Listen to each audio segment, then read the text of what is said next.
Bonjour à tous. Chaque jour, depuis le début du confinement, j'ai l'habitude de faire paraître soit un petit texte, soit un petit poème à partir d'une photo, ou alors le témoignage d'une personne qui m'a ému, touché. Aujourd'hui, j'ai voulu vous faire partager le tract de crise d'Anne Sinclair, qu'elle a publié donc chez Gallimard le 31 mars. Le titre, Le printemps des arbres et l'hiver des hommes. La guerre, disait-il.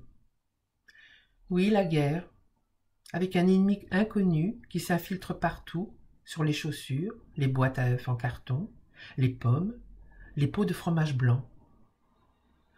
La guerre où nos canapés sont nos tranchées, où la ligne de front est le palier infranchissable, et la nouvelle DCA, l'eau de Javel pour nettoyer les emballages. La guerre, c'est la peur, et elle nous écraint chaque jour davantage, peuple nos nuits obscurcit le soleil tout neuf de cette fin mars. La guerre, c'est le bruit, les bombes, le canon. Mais celle-là est irréelle, silencieuse. Printemps des arbres, hiver des hommes. La guerre, ça se prépare, on la craint, on la sent venir. Il y a eu Sarajevo en 1914, Munich en 1938. Cette fois, on n'a rien vu. Les Chinois, dès janvier, étaient confinés chez eux. Mais ce sont de drôles de gens, n'est-ce pas? Les Italiens, le mois dernier, mais ils sont tellement inconscients. Nous, Français, on est très intelligents, et on ne nous la fait pas avant de nous proclamer. Et pourtant, la guerre est arrivée jusqu'à nous, en s'imposant d'un coup, il y a 2 semaines. Telle la brutale percée des Ardennes, le Corona Guderian a déferlé sans crier gare. La guerre, c'est surtout une armée qui se bat. Les nouveaux soldats sont applaudis tous les soirs à 20h.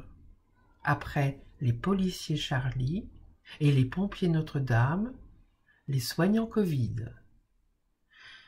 Ils sont bien gentils de se sentir réconfortés, car ça leur fait une belle jambe, nos applaudissements, à ces fantômes en blanc et bleu, angoissés, les traits tirés, qui s'agitent en silence tant la peur et le chagrin leur nouent la gorge. Les batailles du XXIe siècle requièrent masques, gel, tests.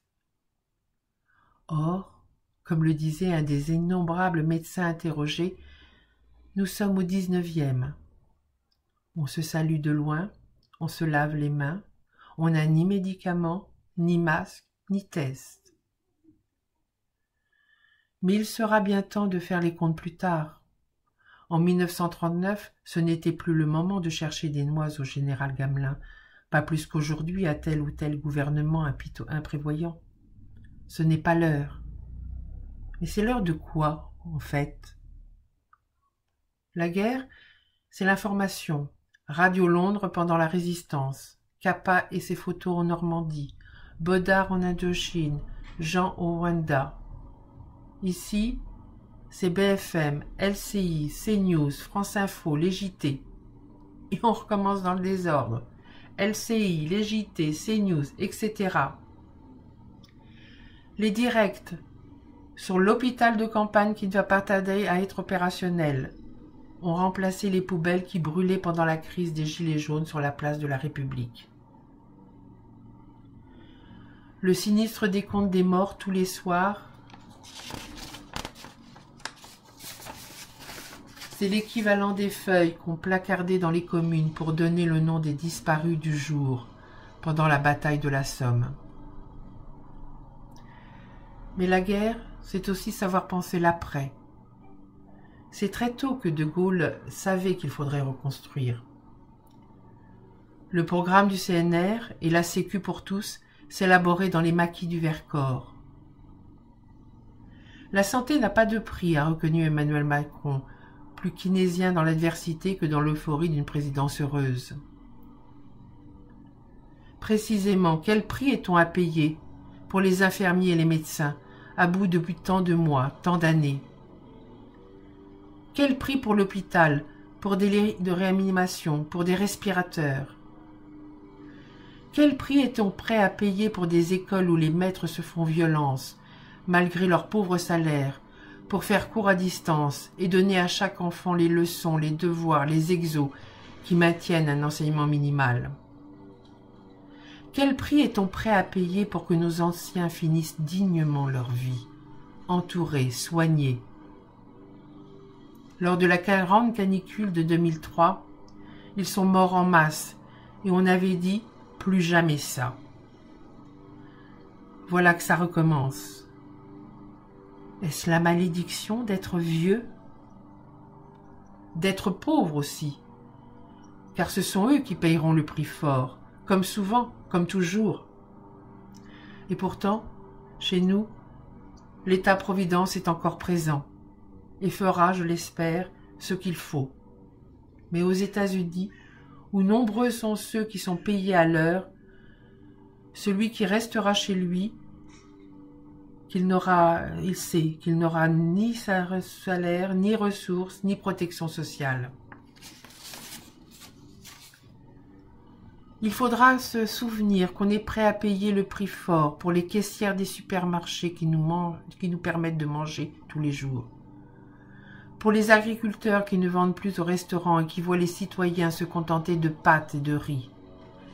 Pour les chauffeurs routiers qui acheminent colis, fioul, fruits et légumes.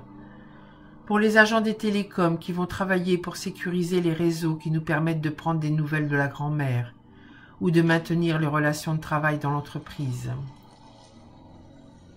Se souvenir aussi qu'on sera volontaire pour payer à leur juste prix des biens de consommation indispensables qui furent trop souvent importés du bout du monde. Et pour accueillir dignement et sauver la vie de ceux qu'on appelle étrangers, migrants, réfugiés. L'étrange décalage entre la beauté du monde et les dangers qui nous glacent me remettent en mémoire le Maleville de Robert Merle, où des groupes de survivants tentent de surnager dans l'océan du désastre après une guerre nucléaire. Que Dieu ou les hommes fassent qu'il n'en soit pas ainsi. Anne Sinclair.